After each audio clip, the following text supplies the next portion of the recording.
барья. Шинэ хот барья. Богдуулыг нөхөлж байгаа дурталт нь гарья. Сая төсвийн тодглоор их найд гарын дээр тез зөвхөн тез зөнд тавьчихсан. Сайн байцгаана үзэгчдээ томчуудаас нэвтрүүлгийн ээлж дугаар эхлэхэд бэлэн боллоо. Өнөөдөр манай зочноор хашаандаа сайхан амьдрий төслийн санаачлагч Түмэн Баяр ирсэн байна. Миний урилгыг хүлээн авч ирсэнд баярлалаа. Урьсанд баярлалаа. За, ажил хэр байна да? Намар болоод ажил бууж юм байна уу? Тий, одоо бууж байна да. Тэгээ та хэдийн маань ажил бас гоё өргөцсөн байна. Тэлсэн байна. Одоо та чи 2 дахь орж шүү дээ. Тий, 2 дахь орж. Анх одоос та хэдийг үүсгэн байгуулагдаад удааг багт орж исэн. Тэрнээс ч хойш бараг 4 жил өнгөрч үү. 3 жилийн өмнө тий. Илүү уран бүтээлүүд чинь чанарчж байгаа, байн гарч байгаа. Баярлалаа. За, хашаандаа сайхан амьдрий гэдэг бол одоо ер нь түгээмэл одоо бидний хэлдгээр вайрал болсон. Одоо таныг бол хүмүүс хараад бараг нэрийг чинь мэдэхгүй хашаандаа сайхан амьдрий гэж бодож байгаа. Тий. Анх төсөл эхлүүлсэнийг бодвол одоо хүмүүс ер нь хашаандаа сайхан амьдрах хэв маягийн сууж ийн үү? Ололт дэвшил нь юу байна? Анх ярилцчихснаас одоо бодвол нэлээ өргөжин тийсэн янз янзын шийдлүүд гарч ирж байх шиг байсан тий. Асуултын өмнө нэг зүйл хэлэхэд хүний нөгөө дуудах нэрийг эцэх дуурсах алдрыг чи өөрөө гэдэг. Тийм. Тэгээ одоо нэг явж байхад Түмэн Баяр гэж таних нь цөөхөн нөгөө хашаандаа явж штэ гэдэг. Нөгөө хашаандаа явж штэ гэж ингэж яадаг те. Тэгэхээр нөгөө хүний сэдв гэдэг бол хамгийн дөрвөлж хүнд ордог, танигддаг. Тэгэхээр залуучууд бас нэг бидэд авчих хэрэгтэй. Түмэн Баяр гэдэг нэртэй 10,000 улаан Монголд байгаа шүү дээ. Тэгэхээр Түмэн Баяр гэдэг нэр нь ордгоо. Сэдв нь хамгийн дөрвөлж ордгийн байлээ шүү. Одоо жишээлбэл танахыг Өмнөс гээд орж байгаа. Та нарын нэрийг бас зарим мэдэхгүй байж магадгүй. Тий. За нэг хашаандаа сайхан амьдрах боломж бол бүр ингээд бүр сараар гэдэг шиг улам илүү гоё болж байна. Ягаад гэвэл техникийн шийдэл шүү дээ ерөөсөө. Бүх техникийн шийдлүүд бүх зүйл дээр гарч ирж байна. Одоо хүмүүс бол мэдж байгаа. Ер нь одоо уран шийдэл гэдэг юм л техникийн шийдэл, санхүүгийн шийдэл, улс төрийн шийдэл гэдэг. Тэгэхээр техник тал нь бол ямар ч асуудал болчлоо.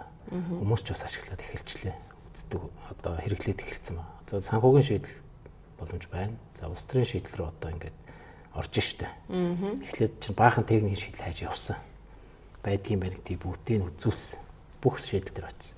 Санхүүгийн шийдэл байна уу гэж баахан хайлаа. Уулзлаа үзлээ байна. За одоо улс төрийн шийдэл гарах юм бол бүх нийтээрээ сайхан амьдрахад бэлэн болчиход. Та хашаандаа сайхан амьдрий гэл хүмүүсийн янзаар туршаал.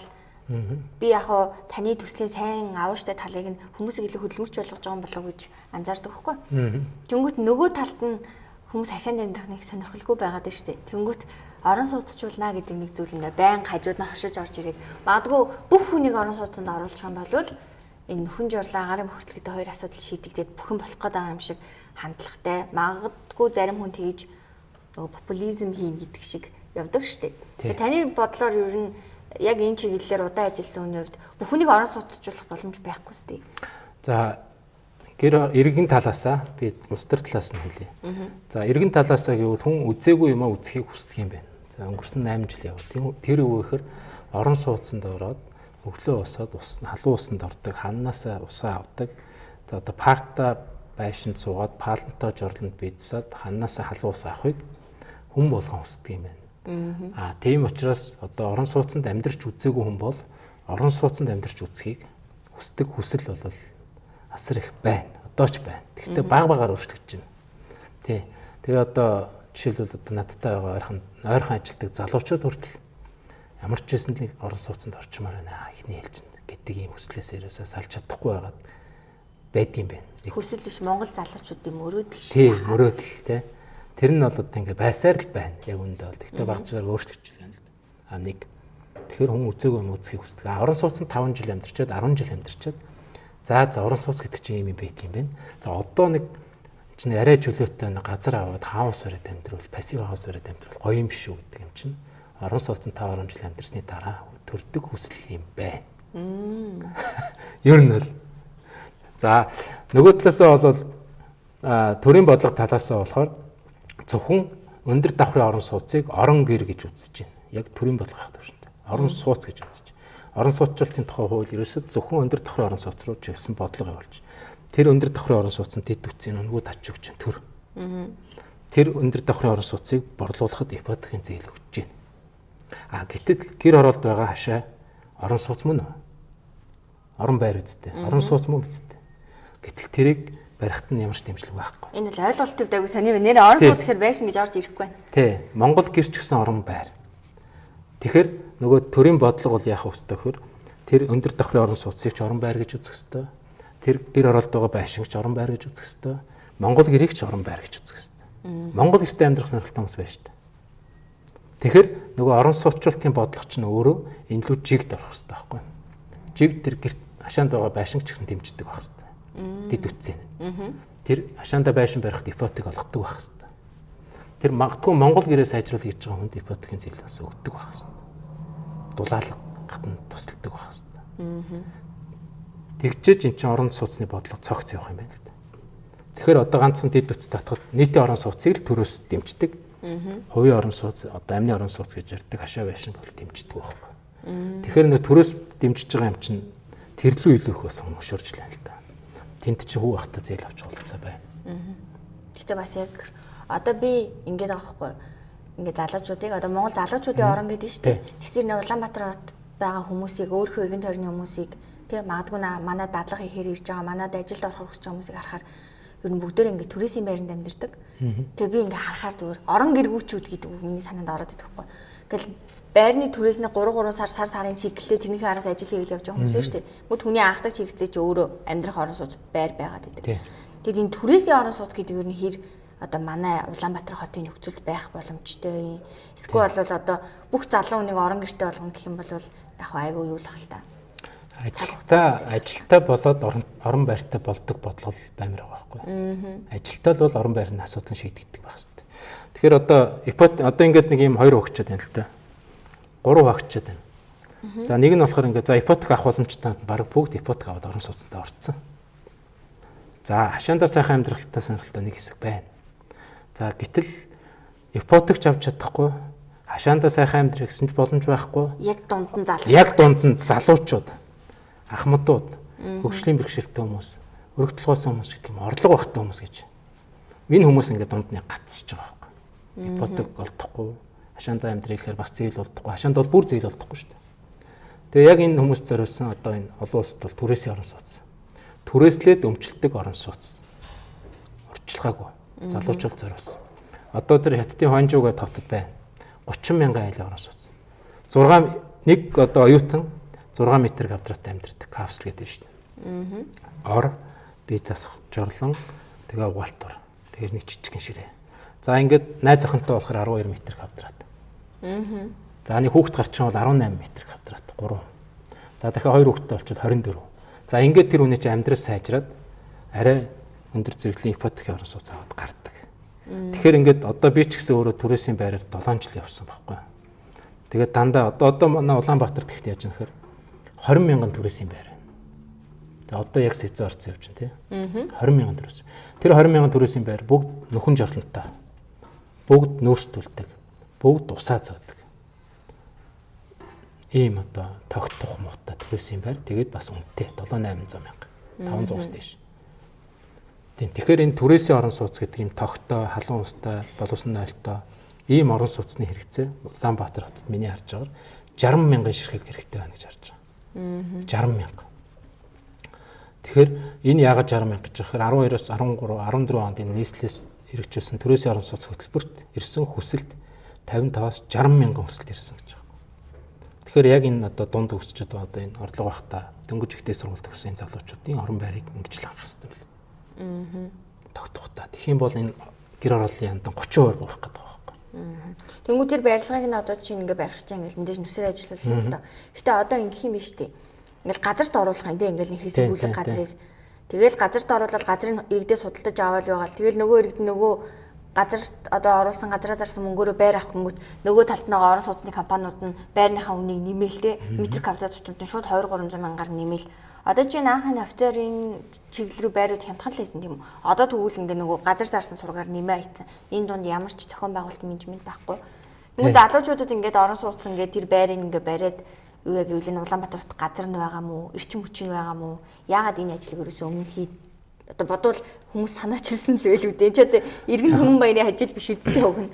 Манайхан чи ингэчээд байгаа. За ингээ эхлээд одоо ингээд гэр оролт жишээлбэл ингээд сая нэг хэсэг яармуулаа баах орон сууц хэрэгтлээ шүү дээ. Тэнд нэг хоосон газар байна. Тийшээ баахан барьсан. За дахин төлөвлөлөд ингээд иргэдтэй ойлголцоод газрын аваад барих гэхээр нэлээх одоо чийлэн зэрэгдэг ярьдаг тийм. Нэлээ асуудал тулгараад иргэд бол зарим хүмүүс нөгөө хашаандаа сайхан амьдрах сонирхолтой хүмүүс чинь үнэтэй дуурна аргачихгүй шүү дээ. Эсвэл одоо ингээд нөгөө дахин төлөвлөлтийн компаниуд ч хөлхт нь хэдэн жилээр нөгөө газрын байр болохгүй хаяа явчихдаг. Тийм газар айлуу зөндөө шүү дээ.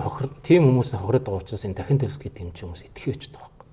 Тэгэнгүүт энэ дахин төлөвлөлт чинь сая 8 жил хайчиж байгаа байхгүй. Нэрээсээ бүтэхгүй юм байна.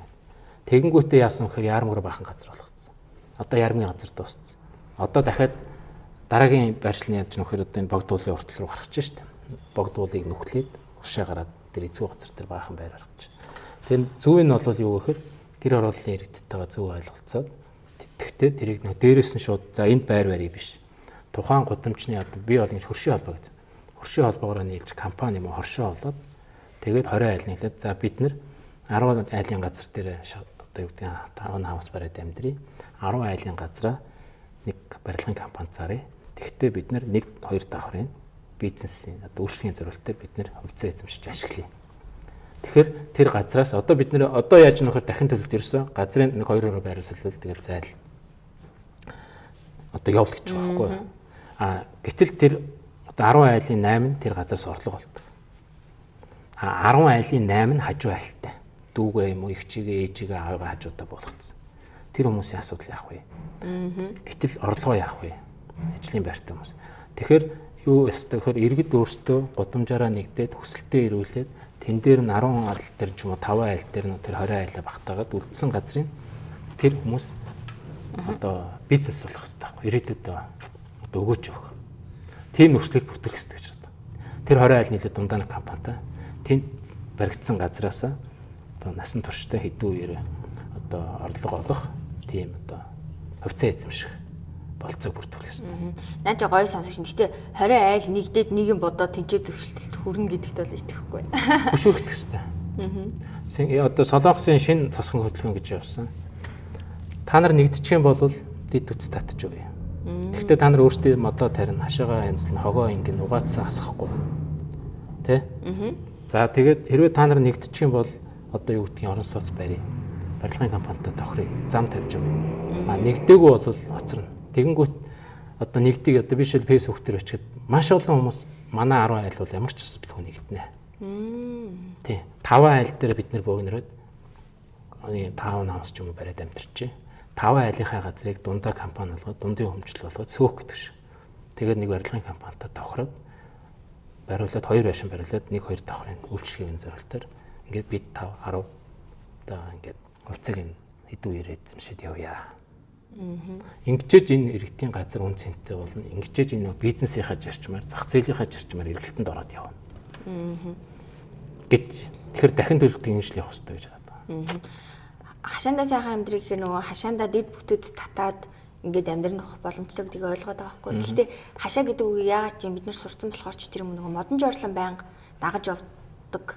Одоо ингээд нийслэл тойрол модон жорлон байна шүү дээ. Тэгэхээр мод тарьж ийн хүмүүс ногоо тарьж ийн хэрэндээ л өөрчлөгдөх гэдэг юм. Тэнгүүд та өөрийнхөө туршлагаас харахад энэ нөхөн жорлонгийн асуудлыг нь шийдэх шийдэл байна уу? Техникийн шийдэл гэдэг нь шийдэл бол хангалттай байгаа. За одоо би нэг жишээ авах дуртай. Энэ гар утас одоо 9 сарын 10 хэдэн сая iPhone хязаа зарлах үлээ? 16-нд үлээ. 16-нд зарлан тийм үү?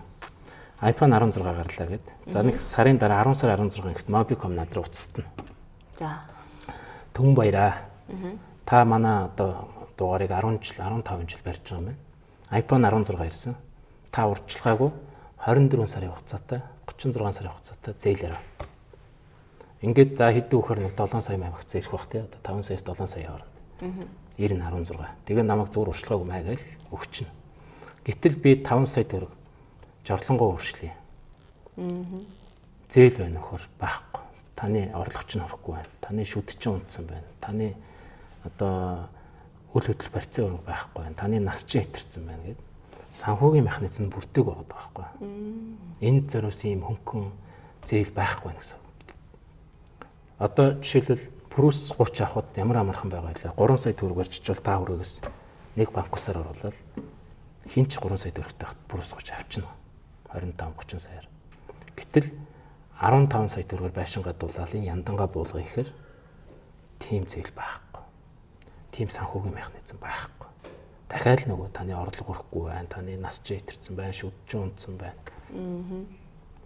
Ийм санхүүгийн механизм чи яагаад бүртгэхээр төрийн бодлоор энэ санхүүгийн уяатан механизм чи бүрддэг. Тэгэхээр энэ бүрдэж өгөхгүй байгаа байхгүй. Тийм учраас техникийн шийдэл байгаад тахад тэрийг хүмүүс авч чаддаг. Бэлэн мөнгөөр авдаг хүмүүс байхгүй шүү дээ. Гар утсыг ч гэсэн одоо шууд бэлэн мөнгөөр хүн аав гэвэл хэдэн авахгүй шүү дээ. Ихэнх нь зээл шүү дээ.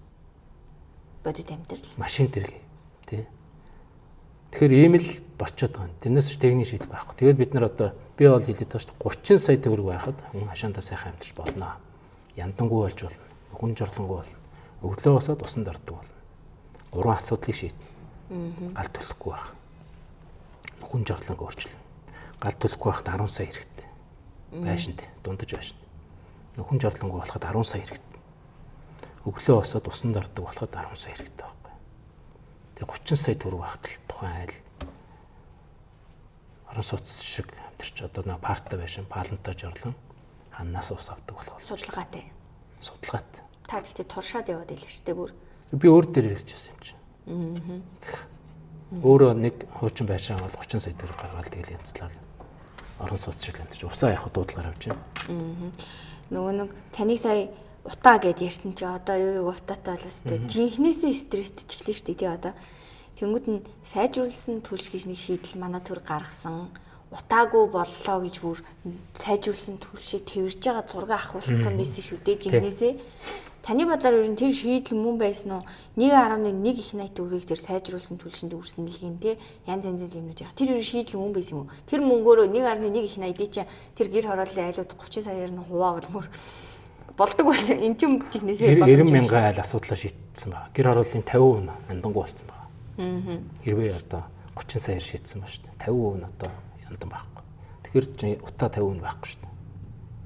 Тийм. Тэгэхээр 100 байгаал бол яндан 50. Яндан байгаал бол утаа гарна. Яндан байгаал бол дулаан алтна. Харин яагаад тэрийг ингэ 100-ын солиод төлдөг юм солиё гэж боддөг юм бэ? Одоо тань руу ч дайраа. Гэхдээ яг бусад ингээ техникийн шийдлийг одоо олж харахгүй байна уу, ойлгохгүй байна уу? Эсвэл одоо нөгөө сүүлийн үед хүмүүс тайлбарлахдаа манай группийн ярихт бол наад бол чинь өөрсөнд нь ашиг унахгүй байгаа учраас наад яриад байгаа мэт хэрэгжүүлэхгүй байгаа маа.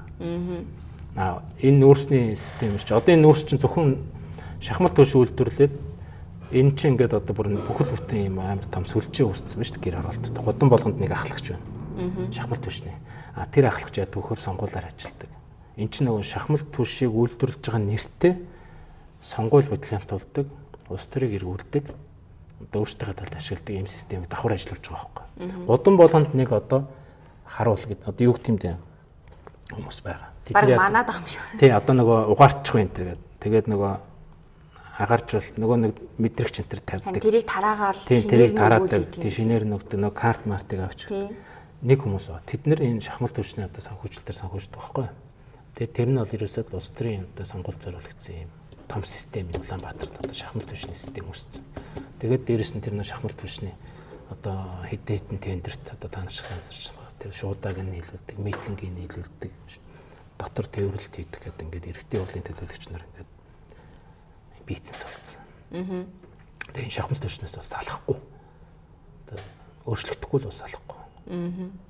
Хугацаа хэрэгтэй юм. Тэр нэг асуудлыг шийдэхээс илүү өөрсдийнхөө амьдрах аргыг болгоцсон л байхгүй.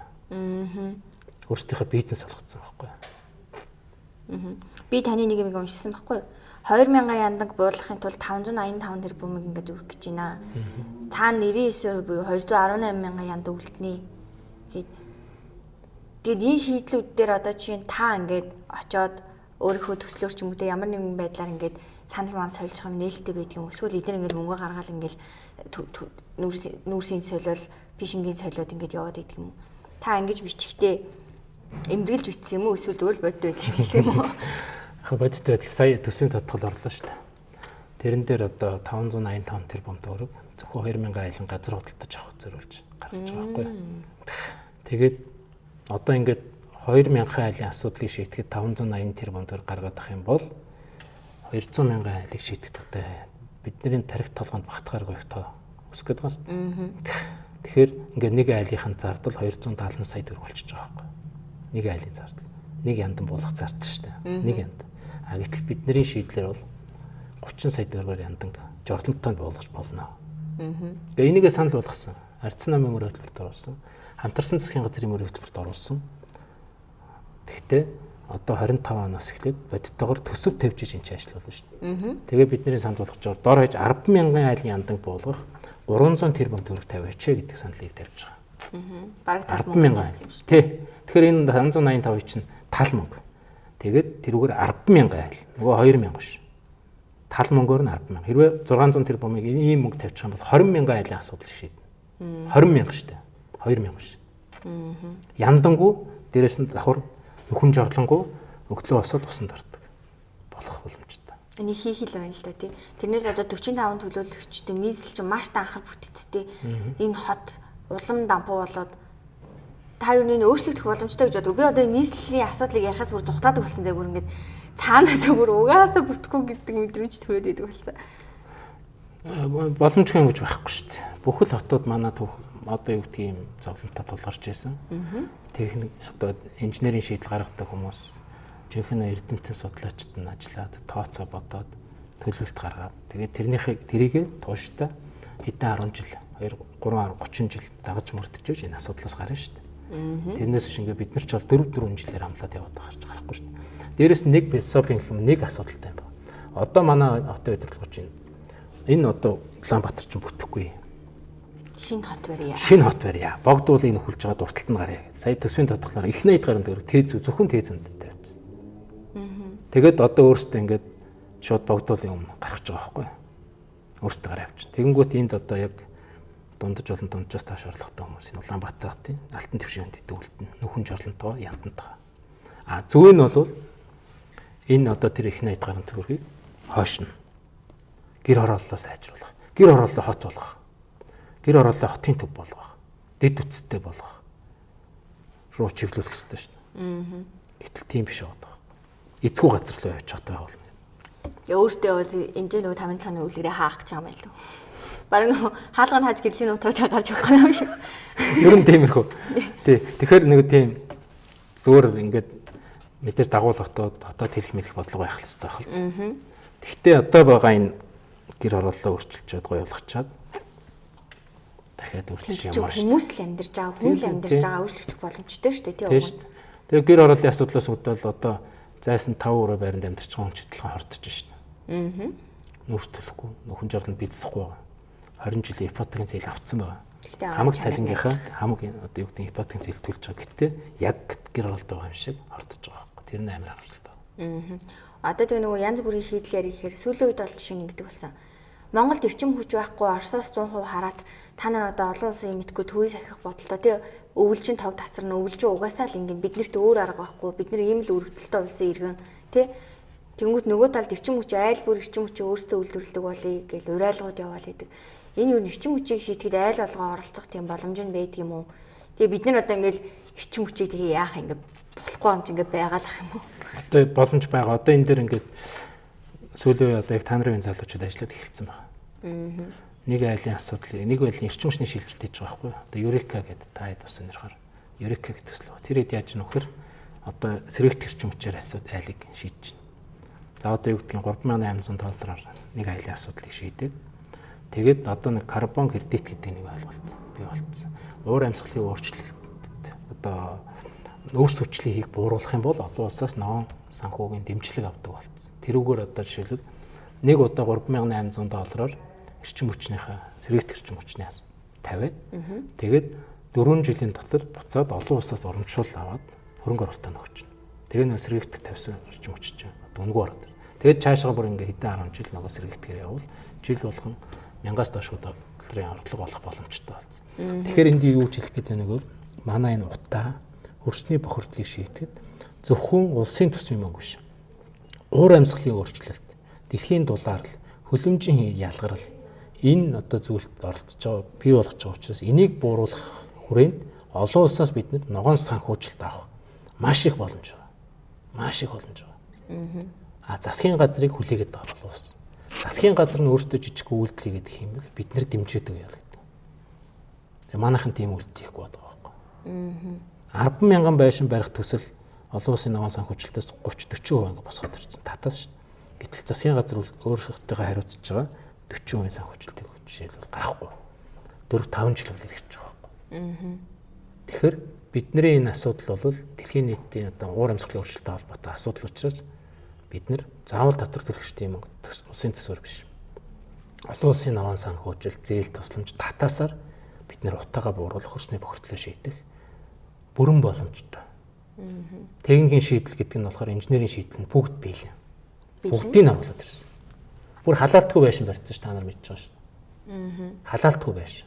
Жишээлбэл би бүр сорулдагчгүй, үнэртдэгчгүй, хөлддөгчгүй жорлон тавьчихсан ш манайх. Одоо тийч төвийн шугам могом татаж газар мазар ухдаг юм чи бүр хазарч. Зүгээр хашаанд нь шийдэл явж. Тэнд л зээл өгдөг байх хэвээр. Татаас өгдөг байх хэвээр. Одоо бид чинь ингээл сайжруулсан түвшийн татаас өгдөг юм ч аюул их юм шүү те. Жилд 350 тэрбум төгрөг Эрдэнэс тамтлагаас өгч байгаа. Эрдэнэс тамтлагаас. Тэгээд нийслэл 50 тэрбум төгрөгийг өөртөө тавьж байгаа. Ингээд нийтдээ 400 тэрбум төгрөг жилд гарч байгаа. Та бол одоо ингээ нийслэлийн асуудалтай дэрс маань нийслэл амьдарч байгаа хүмүүс одоо ингээл төсөв талаас, мөнгө талаас нь, шийдэл талаас нь ингээд судалгаа талаас нь ажиллаж штэ. Одоо нэг сони юм асууя. Энд чинь ингээд өчнөө асуудал байхад тэр боржуурыг яагаад жил болгон солиод стандарт яасан үрдөөд ийна тий. Одоо чинь манай гэрийн уртлын тэр дүлгөөнөрийн уртлын боржуурыг солих юм шаардлага байхгүй. Тэр угаас баг тэрнээр хогийн цэвэрлээ тэр тоос шорог нь байхгүй болгосон дээр байхгүй. Чи дахиад шив шин юмнууд авчил өрцсөн бэлээ. Та энэний талаар юу гайхаад судалж ирсэн үү? Юу болоод идэг юм болоо? Боржуур тавихад боржуурыг хийхэд хамгийн амархан ажил боржуур тавих ажил гэдэг. Тэнд нэг гад сатглаа, энд нэг гад сатглаа, хооронд нь уц татлаа. Тэгээ хоёр хүн хоёр талаас нь өргөж авчил тавьчихдаг. Тэр энэ дээр нөгөө нэг мэрэгжил шаарддаг. Ур чадвар шаарддаг. Техник шаарддаг. Тий. Тэгээд нэг биелэн одоо бүр энэ дотоодын үйлдвэрээсээ ч авах явуулчихлаа шүү дээ. Шууд урдаа судалдаж авчираа. Харин тий. Дотооддоо ийм цемтэр юм хийдэг хүмүүсээс огт авахгүй нэ. Хятадаас аваад юм гэж хүмүүс бичээд байгаа. Тий шүү дээ. Тий. Дотоодын менж дулган болгон гэдээ бүр хэдэн 10 жилийн туршлагатай бетоныг бүр дэлхийн стандарт нийцүүлж хийдэг, боржуур хийдэг компаниуд Монголд зөндөө байгаа шүү дээ. Гэтэл тэндээс авахгүй. Урдаа шууд худалдаа авалт хийгээд энд авчираа тавина. Хамгийн амархан ажил. Хамгийн залхуу хүний ажил. Тэ? Хамгийн одоо мэдлэг мэрэгжлэхүү хүний одоо уучлаарай боржуур хийдэг хүмүүс. Хамгийн амархан ажил боржуур тавих ажил гэдэг байхгүй юу? Бусдаа ажил чинь бас ярвхтэй шүү дээ. Төвөгшлөхтэй шүү дээ. Тэ? Ухаан шаардсан шүү дээ. Инженерийн тооцоо хэрэгтэй шүү дээ. Боржуурыг чинь тавьдаг байхгүй. Хоёр газ цаагаал хооронд нуц татал хоёр хүмүүний багшиг мөр өргөж авчаал тавьчихдаг. Тэгэл болоо. Тэгээ нэг бетоноор ингээ манай хийж. Тэгээ ийм амархан ажил учраас одоо нөгөө жил болгон хийдэг. Тэгээд эний чинь нөгөө үйлдвэрлэхгүй шууд худалдаад одоо эндээс биш дотгад уртаас шууд худалдаж авчирал ингээл жил болгон сальдаг. Тэгээ нэг юм хийж байгаа юм шарагддаг. Баахан төгсөж үсгдэг. Татвар төлөгчтэй мөнгө битүү урсдаг. Одоо тэгээ энийг хүмүүс ингээ эсэргүүцээ тахад одоо нийслэлээс юм хариулт хийхгүй шүү дээ. Мэдээлж хийхгүй шүү дээ. Хүний урамдтай яагаад хийж байгаагаа тайлбарлахчгүй, өсгөхгүй. Ийм тохиолдолд нийслэл иргэд юу яах ёстой юм бэ? Яагаад ингээ хамгийн их бухимдалтай стресстэй нийслэлийг хамгийн ил тодор асуудлаа хэлээд бүхэн яриад хахад тэрийг бол ингээ хяндаг ч юм уу эсвэл нэг хариуцлага тооцдог ч юм уу тийм механизм огт ажилладаг юм. Хариуцлага тооцдог ганцхан юм сонгуул шүү дээ. Уг нь үү? Тэ. Тэгэхээр сонгуулаар хариуцлага тооцохгүй бол дахиад хийн шүү дээ. Дахиад одоо дараа ингээл үргэлжлүүлээ сонгох юм бол дахиад дараагийн 4 жил дахиад боржуураа тавина шүү дээ. Солино шүү дээ. Одоо энэ жил тавьж байгаа чинь ирэх юм уу дахиж 1 жил өнжөөл тавьчихна. Солилж. Нэг шүүн байхгүй болно. Одоо нууцаар хийн заяа. Одоо нүдэнд ил хийхгүй. Шууд ачаал одоо мод зодыг чи хугарч мөнгөлөх гэдэг болсон шүү дээ. Шүүн хийчдэг болсон. Одоо тийм юм руу орчихно. Тэгэхээр бид нэр өөрсдөө энэ хүмүүстэй хариуцлага тооцохгүй байх юм бол үргэлжлүүлээд энэ алдаага хийгээд нэг хоёрт нь гэвэл иргэд тухайн тэр хавийн оршин суугчид нэгдэж чадахгүй байгаа. Нэгдсэн зохион байгуулалтанд орохгүй байгаа. Нэгдээд дуурах юм бол шал өөр. Нэг нэгээрээ сойжлоор дуурахаар нэмэргүй байдаг шнэ. Тийм. Тэгээд дээрэс нь энэ хөрөнгө оруулалтын ажил гэдэг чинь тухайн орон нутгаас саналын аваад ингээд явах хэрэгтэй юм чинь. Шууд дээрээс харж ирснээр дахиж явснаа. Эсвэл нэг төлөөлөгчд нөхөр нь за манай одоо хамгийн ингээд одоо сонгуулийнхаа мөнгө хийх хамгийн амархан арга нь юу байж болох вэ? За байшин барь ихээр зураг төсөл мөсөл да зөндөө юм болох юм байна. Сургууль барь ихээр тий газар мазар чөлөөлөх гэх зөндөө асуудалтай болох юм байна. За мод дээр ихээр хүн угалж чадах юм байна. Ер нь явж хамгийн амархан ажил чинь боржуур солих юм байна шүү дээ. Энийг л хэлгээд ээ. Энэ л юм байна гэл. Тэгээд тусгай шуурш шаардахгүй. Бас уу. Тий. Зовлонтой юм байна ч тоо. Яаж болохгүй. Тэгээ байгаа л дээ яаж болохгүй. Одоо тэр нөө боржуур салсан боржуурын агуулгын юг харсан мэт та нар тий. Тийм үү харсан. Саяхан нэг зураг явуулсан шүү дээ битүү. Хэдэн мянган тонн боржуур авчиад ингээд газар оолайц бүгдээрээ бүтэн. Одоо ер нь ингээд гэр хорооллоо ингээд дэд бүтцийг шийдээд тий ингээд доторх юм хийхэд ер нь хүний нөөц нь хэрэг гэдэг юм бэ. Зүгээр л хашаанд амьдарч байгаа хүмүүс хийхэд асуудалгүй юу? Эсвэл одоо ингээд юм хийх гэр хүн хүч байхгүй, улсынхаа нөхцөл байдлыг хар гэл ам тавлж чаддаг шүү дээ. Байлгүй яах вэ? Юу шүү дээ. За ер нь яг ингээд гэр хороолт хоёр юм хэрэгтэй. Инженерийн дэд бүтц хэрэгтэй. Цэвэр ус, бохор, дулаан гэдэг гурван юм байна шүү дээ тий. За энэ хэрэгтэй. Нөгөө нэг маш чухал юм бол одоо сургууль, нийгмийн дэд бүтц. Ялангуяа сургууль цэцэрлэг. Одоо сүүлийн үед сургуулаа дагж амьдардаг болчихлоо шүү дээ. Хүүхдийн сургууль хаана? Тэрэнд ойрхон байр аав, тэнд ойрхон хашаа байшаа, тэнд амьдардаг. Тэгэхээр гэр хорооллын миний одоо бүр сүүлдээ харж байгаа ерөөсөө гэр хороолт чанартай сургууль байх юм бол тэрийг дагаад хүмүүс амьдрах юм байна. А тэр инженерийн дэд үтсгээд байгаа тэр шугамыг чинь газар ухаж тэр дөрөвдүгээр цахилгаан станц гарч байгаа дулааныг баян хушууны эцэст аваачихгүй юм байна. Тэ? Ерөөсөө хашаан дотор нь шийдчих юм байна. Байшинг нь маш сайн дулаалчих юм бол жижигхэн цахилгаанаар халдчих юм. Септик жордон тавьчих юм бол тэр шугам татаж тэр цэвэрлэх байгууламж хүртэл 20 км тэр бидний өтгөн шингэнийг урсгах шаардлагагүй юм байна. Тэ? 20 айлын дунд том усны нөөцийн сав тавьчихад заавал тэр одоо юу гэдгийг цэвэр усны шугамыг тэр уулын хориолоо татахгүй юм байна. Зүгээр хашаанд нь шийдэх юм байна. Харин хамгийн чухал дэд утас бол нийгмийн буюу сургууль цэцэрлэгэл ойрхон байх хэрэгтэй. Хаан сайн сургууль байна, тэнд хүмүүс шавж шүү дээ. Тэгэхээр сүүлийн үед одоо энэ Японд яваад байгаа боловсрал төвтэй хот төр гэдэг ойлголт. Ер нь хүн бол сургуулиар дагж амьдрах юм байна. Зөв л дөө тийм. Ажлын байр бол одоо зайнаас ажилтдаг болчлоо. Нийт ажлын байр нь 30% зайнаас ордог болчлоо. Гэрээс ажиллах болчихсон. А хүмүүс ууч ажлын байраа дагж амьдрдаг гэсэн. Одоо сургуулиар дагж амьдрдаг. Тэгэхээр гэр хорооллыг тойруулаад хамгийн сайн чанартай сургуулиудыг байгуулах юм бол тэр хамгийн хурдан өгчих юм байна. Тэгээд бие даасан байдлаар хашаанд нь шийдэх юм байна. Төвлөрсөн дэд утас чинь болохгүй гэдгийг сая Украинад хэлээд өгчлөө шүү дээ. Тэнд авчиад нэг бөмбөг хаянгууд нэг хот тэр чигээрээ дулаан зогсож шээ. Тэгээд цонхоо ах цохоод байшиндаа янтан гаргаж байгаа байхгүй. Орон сууцсандаа. Бохор нь нам өлтчихөж байгаа байхгүй. Тэгээд суултаар оруулж тавьж шээ. Тэгэхээр ийм төвлөрсөн юм гэдэг чинь уусаа биш юм байна. Бие даасан юм байх хэрэгтэй. Гэдэг юм олон юм шаарч байна. Дайн байл та. Дээрээс нь ковид орон сууцнд хамгийн их тархсан. Хамгийн их өвчлсөн. Гэтэл гэр хороолт хамгийн бага байсан. Тэ? Дээрээс нь дэлхийн дулаалал. Дээрээс нь хүнсний аюулгүй байдал. Бид нар өөрсдөө хүнсээ тарж идэхгүй болвол энэ хаанаас ч бүү ирээд байгаа энэ хүнс чинь аюултай юм байна. Тэгэхээр европчууд гэж байна. Хамгийн найдвартай хүнс бол өөрийнхөө гараар тарж ургуулсан хүнс. Хамгийн найдвартай. Хүнсэндээ амар анхаардаг болчихлоо. Тэгэхээр энэ гэр хороолол хашаа байшин газар гэдэг зүйл чинь тэр айлын тусгаар тогтнол бий болчихж байгаа. Хинээс ч хамаарахгүй. Юунаас ч хамаарахгүй. Монголчуудын ер нь үндсэн нөлөөлчтэй юу шүү дээ. Хэм маягштай амьдралын. Газрын үн цэнийг одоо ойлгодог болж байна л да. Гэхдээ одоо ийм юм бил шүү дээ. Ийм Монголиар ороод газраа аваарай гэх. Ийшээ ороод энд дараарай гэл. Тэгэхээр 21 аймгийн бараг бүхэл сум юунд нь газар хайж үтсэн чинь энэ газар байхгүй, энэ газар байхгүй байна гэд. Тэгээ нөгөө Монгол улсын иргэн бүрт гэл юмнууд байгаа л тийш. Тэнгүүд ингээл ийг газарт гөөв цэг юм рүү ороод ингээд аваарай гэж хуульчд бичсэн Монгол яг тэр үг ингээл үзэхээр ерөөсөө газар гарч ирдэггүй. Одоо жишээ нь би бол одоо газаргүй тий манай байгууллагад байгаа бүхэн л хувьдаа газаргүй шүү дээ. Тэгмэд ингээ газар байхгүй гэж яага газраа аваарай, иргэн бүрт газар өгнө, ийм Монголиар аваад, ийм Монголиач одоо сүүл нэвтэрсэн систем шүү дээ. Тэгэхээр тэрүүгээр орж газар авах тийм хүн төөрөгдүүлж байгаа юм шиг юм уу зэс мис үлдээх ямар хэрэгтэй юм бол. Улаанбаатар хотод газар олголтыг хоригдсан. Улаанбаатар хотын дарга болоод шууд хоригдсан. Одоо газар байх. Тийм. Тэгэхээр монголчуудын бидний тулж өндөж босч ирэх ганц капитал бол газар гэж би хардаг. Тэгэхээр Улаанбаатар хотын сая 800 мянган, сая 500 мянган хүний 10% нь газар авсан. 10 хүний нэг нь л газар авсан. 9 нь газар аваагүй байгаа. Тэгэхээр бид нар бол иргэн болгонтой газар авах хэрэгтэй шүү дээ. Өгнөгээ баахан Тий, их хэрэгтэй. Тэгээд энэ Улаанбаатар хотыг зөвхөн алтан твшин хөндийгээр хязгаарлаж болохгүй. Би бол бүр боддог байхгүй. Дархан хотоос Багнуур хүртэл хот байгуулах хэрэгтэй гэж боддог байхгүй. Энэ замыг дагаад, энэ дэд үтцэд дагаад. Тэгээ айл болгон газар, хүн болгон газартай болох хэрэгтэй.